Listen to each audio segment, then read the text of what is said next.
12 miles of the Soviet coast, as this week's 40 Minutes hears the cries for home.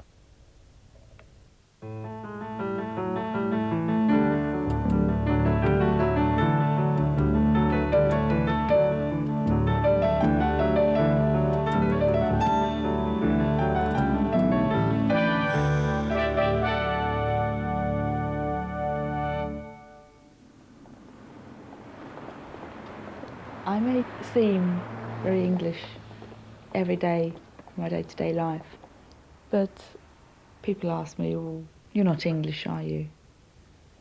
I'd say, well, I hold a British passport, and that says that I'm a British subject. When I was at school, people always used to ask me about my name. I always was rather embarrassed about it. I might well have changed it, but I'm very glad now I didn't.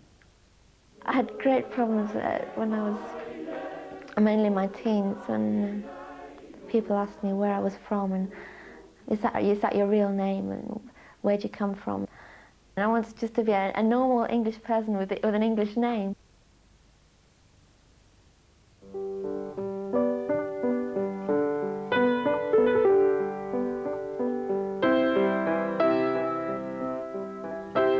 The war in Europe had turned in favor of the Allies.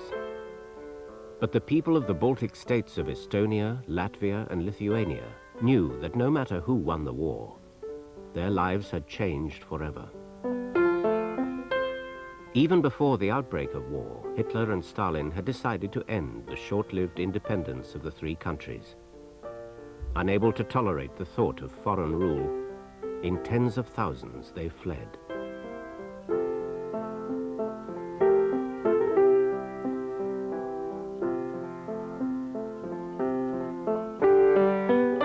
"40 years on, a new generation of exiles decided to almost go back. On a cruise of commitment past the Soviet coast, they flew the same flags, sang the same songs, and sailed the same sea.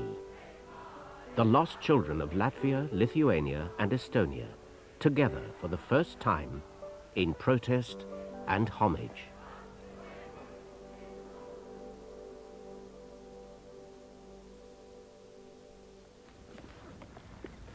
So anyway, Dad, why did you choose to go down the pit?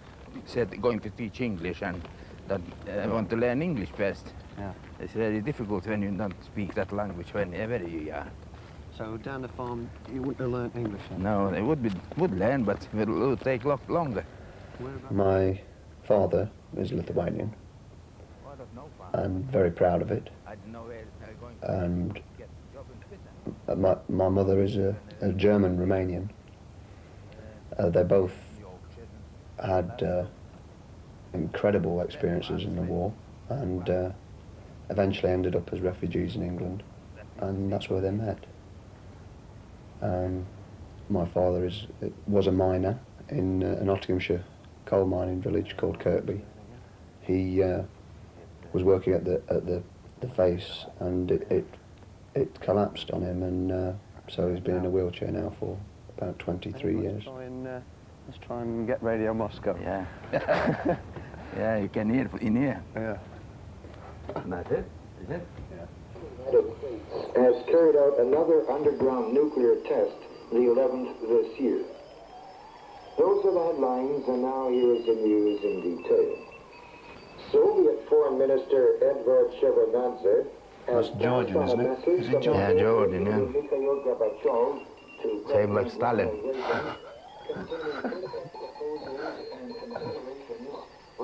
Amongst British people, I don't really feel part of them, and I always somehow feel that I don't quite belong here.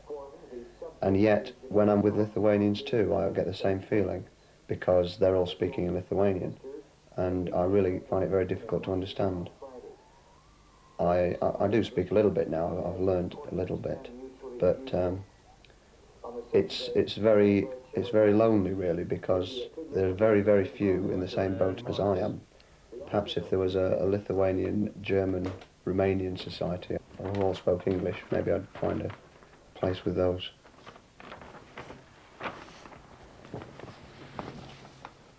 Right, well, we start off Stockholm, And the idea is we're going to take a big loop down, right down past that island, Gotland, and then get right near Palanga on the Lithuanian coast, and then back up the coast there, past these Estonian islands and then to Helsinki, and then from there we go back.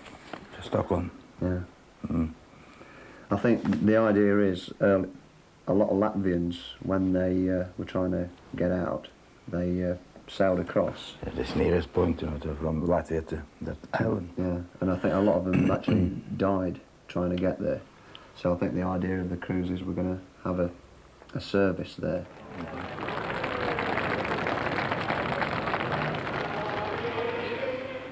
For Algis Kuliukas, a British Airways computer programmer, nurse Pauline Riemers, and postgraduate student Carmen Lanamagi, along with 300 other Lithuanians, Latvians and Estonians from all over the world, this was to be no holiday cruise.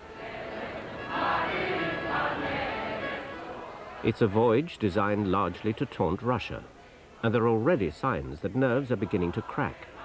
Don't come too close or else, the organizers are warned from Moscow. For 3 days and nights, these pilgrims from different cultures and with distinct languages will share each other's fears, hopes and emotions.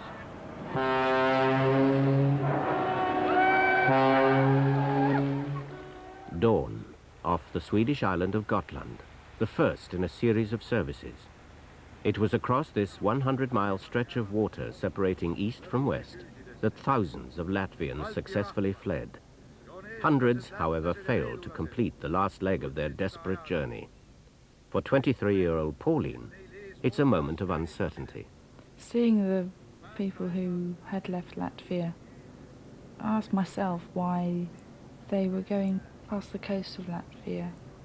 Perhaps they were so bitter to the fact that the Russians are taking over that they wouldn't go back, having to live with strangers in your homeland. The homeland that could have been a farm in Latvia is, in fact, a semi-detached house deep in suburban Surrey. Here, the mock Tudor walls separate two different worlds. On the outside, an adopted country and culture. On the inside, a mixture where things Latvian seem most natural. It must be to some extent indoctrined into me that I'm Latvian. But then I feel part of it. It's not strange to me anymore. You go through life thinking, well, where do I really belong? And I feel I belong to Latvian society. I feel I'm Latvian. Where did you live there? Well, that's where I used to live at that time. And how old are you there? About 10? 12, something like that. Mm. Is it? What year was that? Oh, in 42, something like that. So you were with your family there? Yes. How did it come about that you... Well, when the Germans moved out, they called up all the young people to come out with them. Some joined the army and 12, some joined... 14? No, I was 16 when I left. 16, yeah. Didn't want to leave Latvia, but when the war ended, we ended up in England.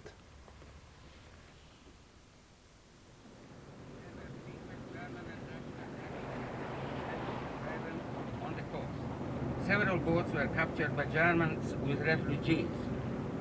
Some were sent to concentration camps, some imprisoned, many perished. Some of the boats were overloaded. Instead of taking 100, they took 263.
interesting part was the actual speech about it, and you know actually what happened there, because I wasn't really aware of any of that site until today. You know, so I actually thought that part was very interesting. Maybe he could have spoken a bit more about that. I recognized many of the melodies that the musicians were playing because they're Latvian, and knowing the words to them, they're all very sad songs. They're about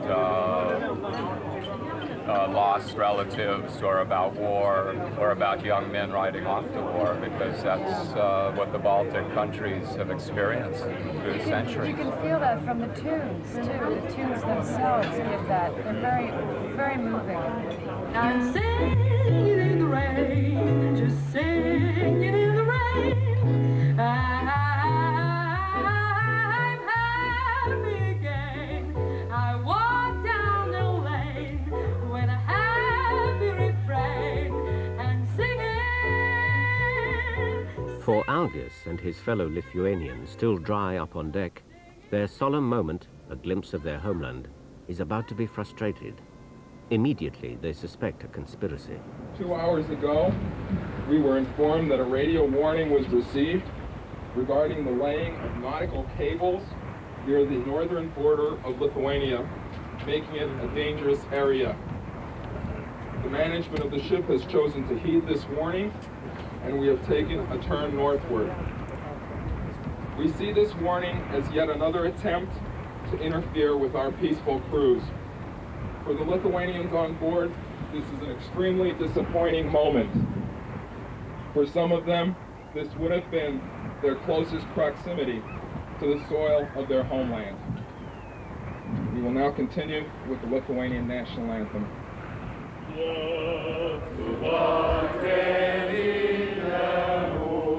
I sing the British national anthem more patriotically than most British people, but at the same time, I definitely sing the Lithuanian national anthem with more feeling. I think the feeling deep down in my heart is more for Lithuania, because Lithuania needs all the friends it can get.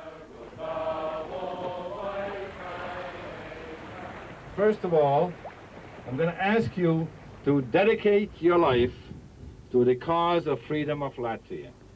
There is no nobler cause than working for the freedom of your country and for the freedom of their people. We must send a message to the Soviet Union that we will never rest, that we will never be in peace until freedom and liberty comes to Latvia. And this, while we are here on the shores of Kurzeme, we must shout as loud as we can from our lungs, freedom for Latvia, freedom for Latvia, Latvija būs brīva, Latvija būs brīva vienreiz, mums visiem viņa jāatrod brīva. Thank you.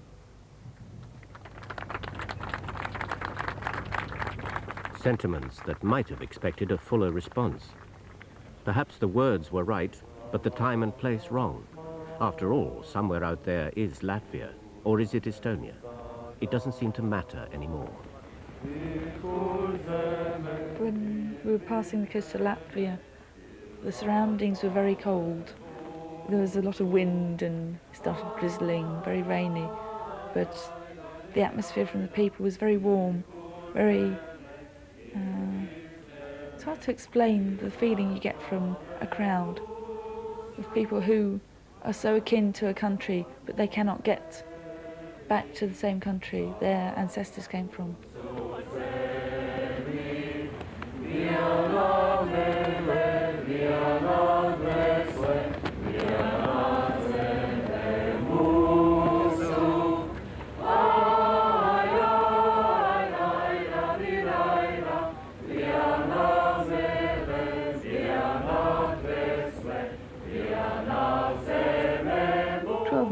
Is not very far, but still it's a long way when you can't get to the place you want to go to. Perhaps it's a bit far-fetched, but I hope people could hear us in Latvia singing, thinking about them.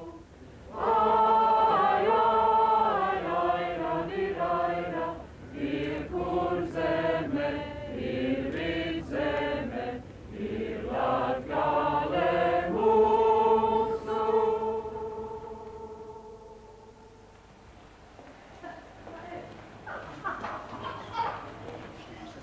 Hello. It gets very tedious and people ask me all the time, where does your name come from? I find myself giving them the stereotyped answer. First of all, trying to understand whether they know where the Latvia is. Then they say, you speak very good English for being Latvian. But I was born in England and it's my second language. And speaking, I learnt it at school from English people. So you do speak with an English accent. Oh, that's a strange name. How do you say that? Have a go. Hey? Have a go. Well, it could be Remus. That's right. That's good. My parents are Latvian, but I was born in Guildford. Guildford? Yeah. Do you live locally? Yeah. You can see my house from it. Which one is it? Where is it? You see those ones with the chimneys? I think it's about a third house along there. Oh, you don't have far to come to work then, do you? Ko tu taisi darbnīcā tagad? Jā, tas kafijas galdiņš. Jā. Kaimiņienē dēls precās vai dēlam I haven't met my father's family. He'd lived for 40 years in England without knowing they existed. Through a fluke, he went back to Latvia with my mother and met her family. And then by chance meeting somebody from his family, the word spread that he was in Latvia, so he met his relatives the first time in 40 years. He found it strange. The second night at sea.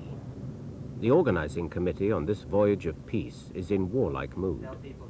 Drain the emotion from the cruise and what's left sounds like a propaganda battle. Whatever the case, pass the word around national flags as much as possible. Okay.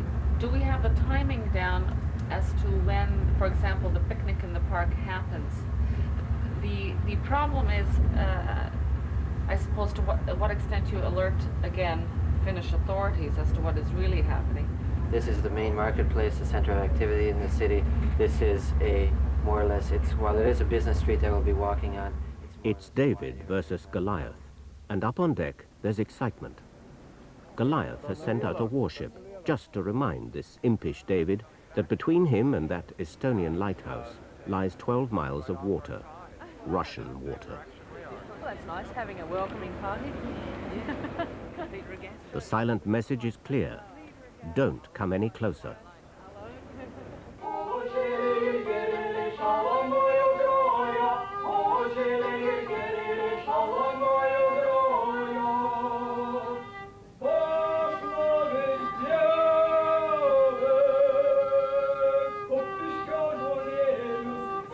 For about 5 or 6 years, it's almost a matter of shame that I was Estonian. It was going through the whole rigmarole of who I was and that I came from somewhere else. So even though I spoke Estonian at home, I didn't want to admit to the fact that I did have Estonian parents. But then I realised that it doesn't matter where you come from or who you are, as long as you make the most of the possibilities that you have.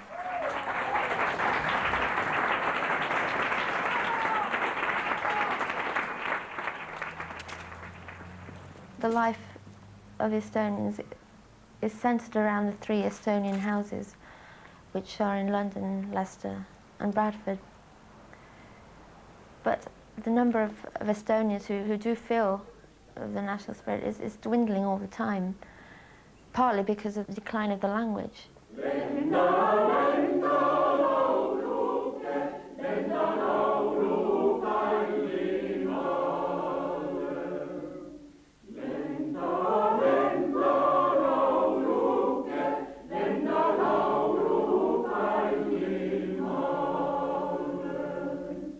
Although I'm Estonian, it doesn't mean that I have to blot out everything else just to further this aim of being Estonian, of gaining freedom.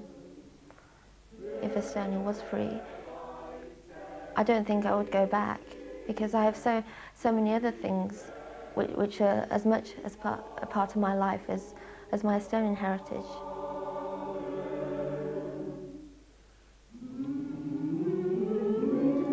For the the older people, the aim of going back home is not very realistic. They just have memories of how it was in the time of the independence before the Second World War, and that's the time they always remember. They don't remember the bad times. It's just this ideal between the two world wars. This time they idealize, and that's partly what the younger generation has been taught to do as well. Is lifting the culture and the life of Estonia, Latvia and Lithuania up to such incredible heights of glory that although the idea of peace and democracy is very realistic, going back to how it was is I don't see it as being possible.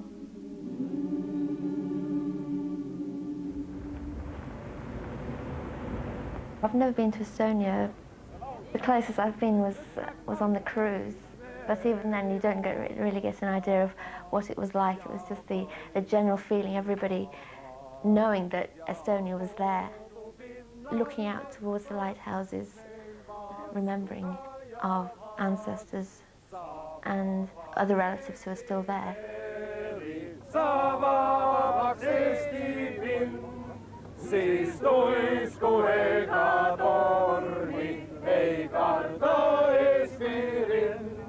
To my immediate right is Thomas Magnusson.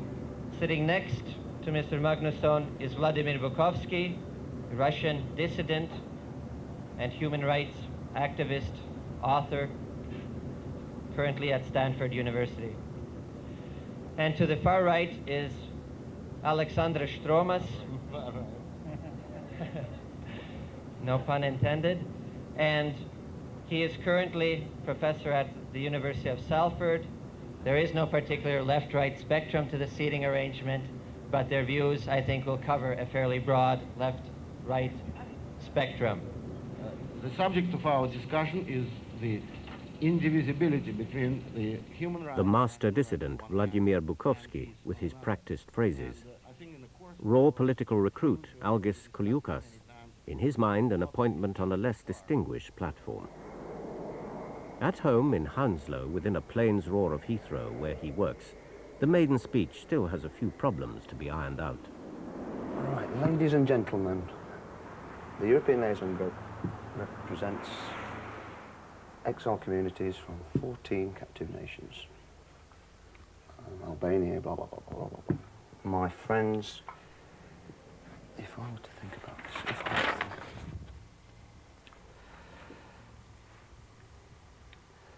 my friends sometimes ask me why I suddenly got involved. It was a realization that what had happened to my parents was wrong and that somebody should stand up and say so. The Polish people, through solidarity, arose to challenge Soviet domination of their country. This was not the first time they did it, nor was it the last.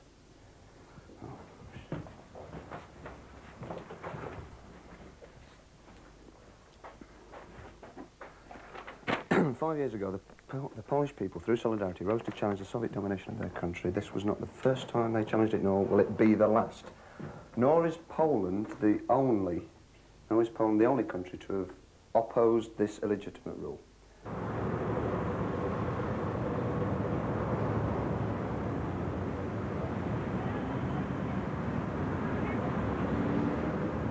The speech in Hyde Park was the first time I've ever spoken public.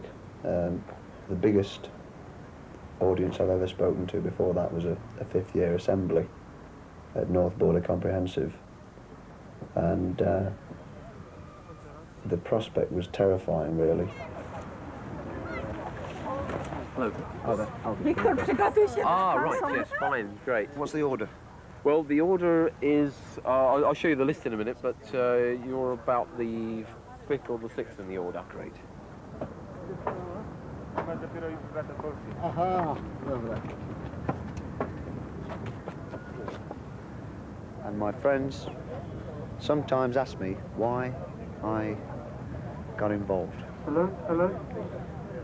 If I were to think about this, I would have to say that the reason was that I had a sudden... Counting 1, 2, 3. Counting 1, 2, 3. I thought the fact that it was raining at the time made the whole thing a lot better. It was seemed to sum up the whole thing. You were adverse conditions, pretty miserable, and yet you had to knuckle down and do it anyway, and that sums it all up really. So, Mr. Koliukas.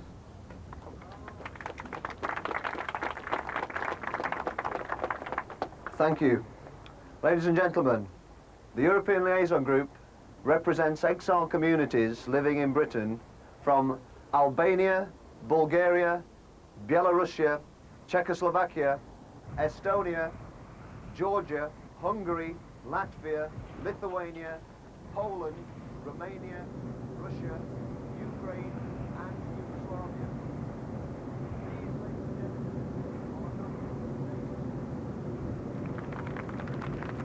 Thank you. Excellent speech. Thank you very much, Alvin Solution. Thank you. It should be clear that the country which wages a war against the government which wages a war against its own nation is dangerous and is aggressive.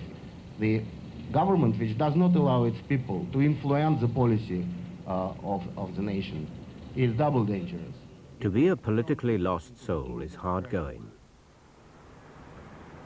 Back in London, or wherever refugees put down roots, there is a more lyrical link with the old country.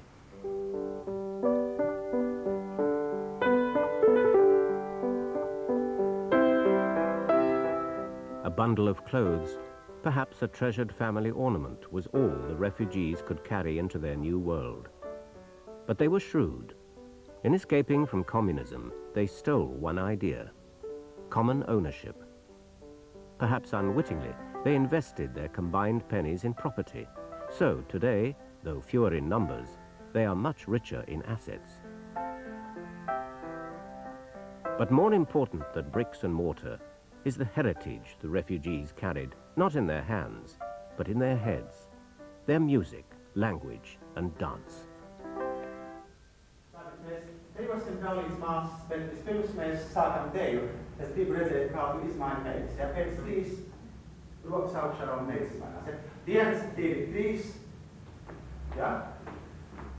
Un atpakaļ 1, 2, 3. Ja?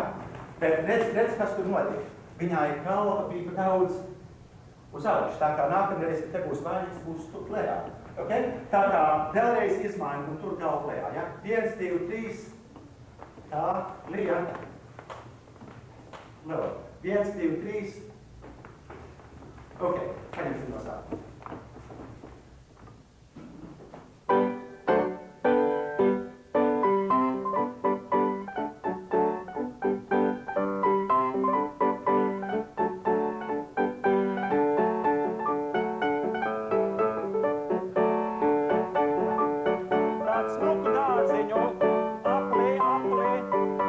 Of the 3 languages, Latvian stands the best chance of surviving into a 3rd generation. But there are only about 6,000 of them in Britain. How long can they hang on to their own identity? If and when I marry, hopefully it'll be a Latvian.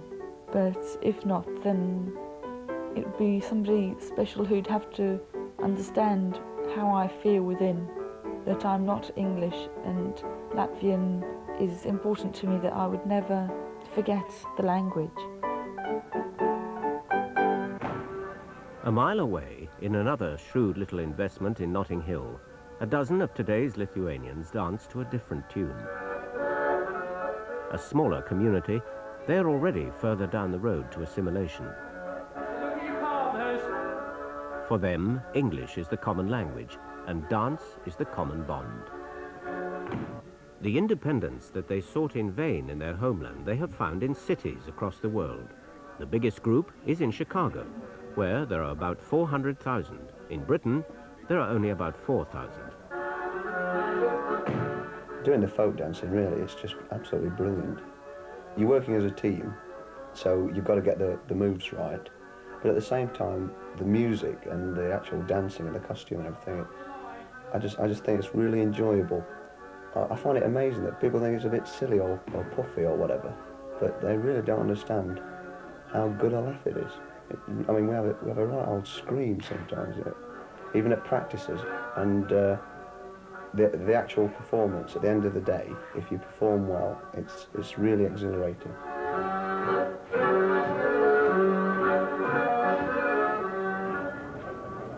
But the dancing must wait a while. In Helsinki, a different form of demonstration is afoot. Then we will disperse in all directions. We will be circulating around the embassy, keep walking. The Finnish government, put in the embarrassing position of trying to remain neutral, had transferred the ship to a quiet commercial dock and given permission for no more than a march to the War Memorial. But the organizers were determined to go one step further. Let me tell you, you're looking good, really good. I want to hear this Lithuanian thing, come on, and then the Estonian.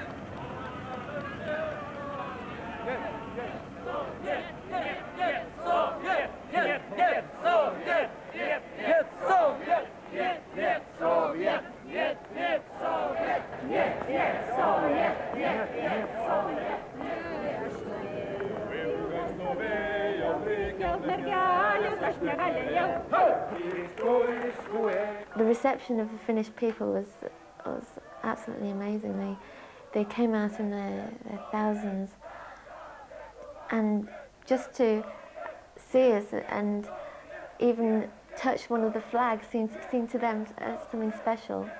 And although there were police lining the roads as we were walking through the streets of Helsinki to the War Memorial, they seemed in favour of us being there.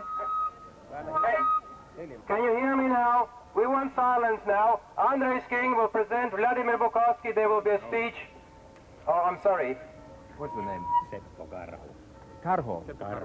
Seppo Karho will present Vladimir Bukovsky. Oh, for heaven's sake. All right, Andrei's King, take over. Let's see if we get the thing working now. Once the problems are overcome, the wreath bearing the national colours, long since banned in all three countries, is laid. Now, a further manoeuvre to embarrass a Kremlin already unhappy about the cruise. Helsinki is the western capital closest to the Soviet Union, and in capital cities, you find embassies. But the demonstrators are outmanoeuvred by an alert Finnish police force. The Russian embassy is still 100 yards away. We can't go past the point then, because if we take one step over the line, they'll take us away to the police station. We explained to them that we're here just for a peaceful walk, and they said if we want to go against the Finnish law, then it's our choice, and they'll take us away to the police station. So you can only laugh at it.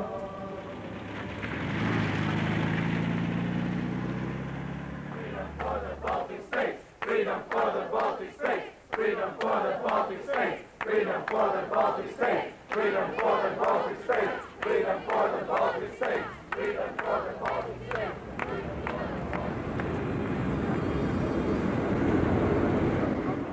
Westwards again, to Stockholm.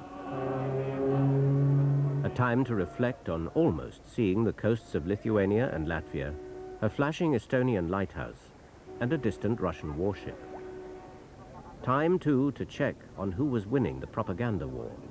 He says that, that this boat trip and the Baltic Tribunal are in the center of attention in the Scandinavian media. Now this is very likely Soviet jamming that we're picking up right now. So they are jamming. Oh yeah, they jam the living hell out of it.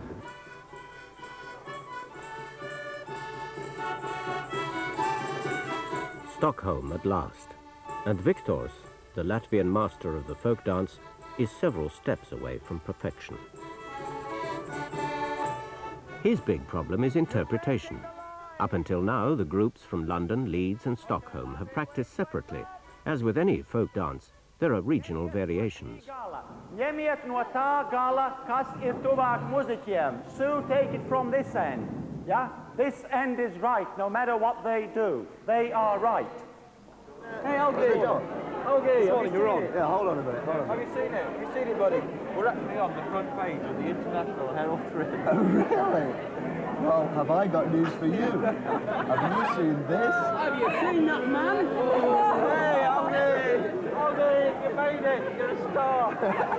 Where was that? Was that in Helsinki? Yeah, that was just down the street on the way to the demo. Yeah, on the way to the park, you know? You've taken President Reagan off the front page. Do you realize that? This was to be the biggest Baltic dance festival to be held outside the three countries. 200 would take part, perhaps 900 would watch.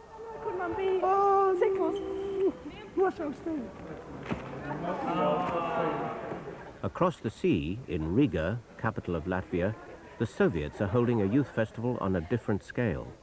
There, the choir alone numbers 26,000. Okay.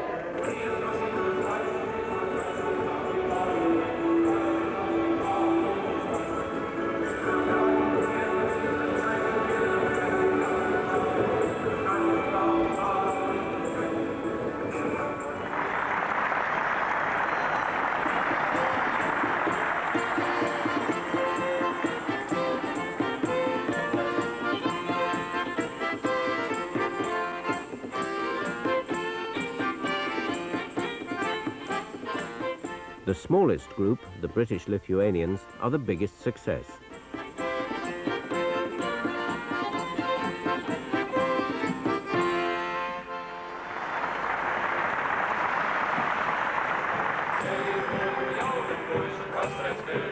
The Latvians, too, dance their hearts out.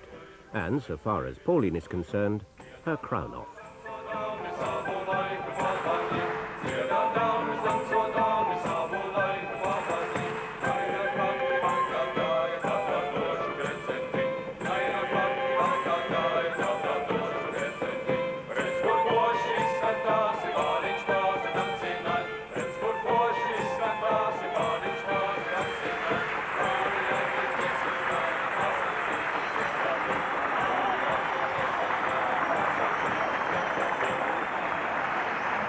You are super lads, I'll tell you First what. time I saw Lithuanians dance. You- you great. have got a future. I really like.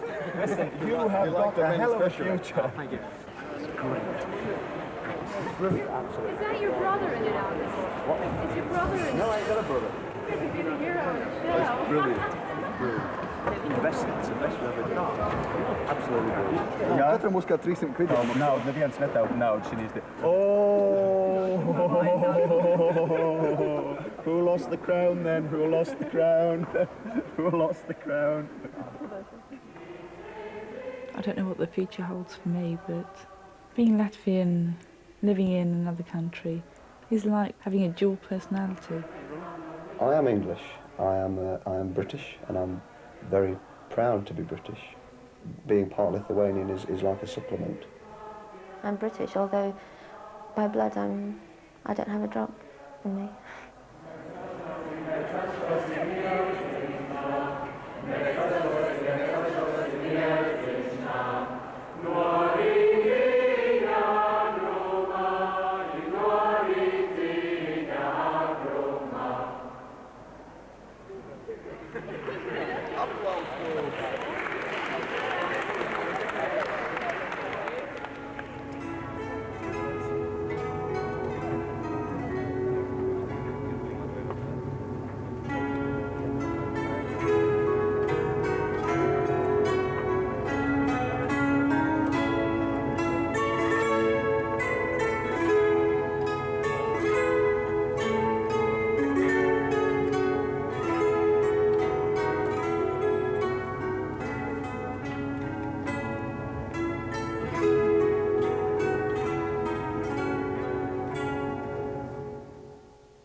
Next week, a somewhat different voyage with just 4 men in a boat.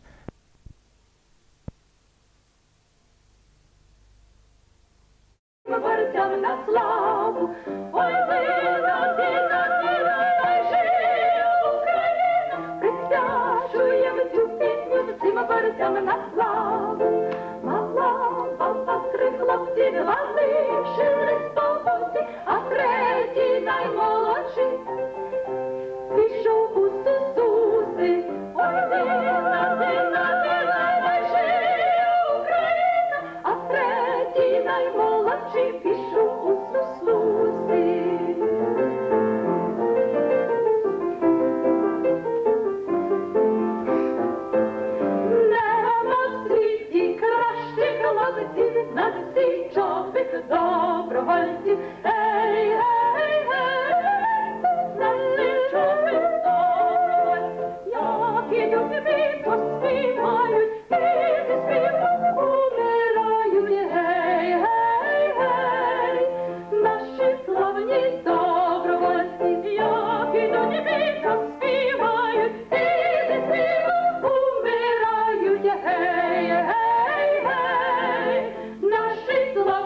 Твоя, що Карпатах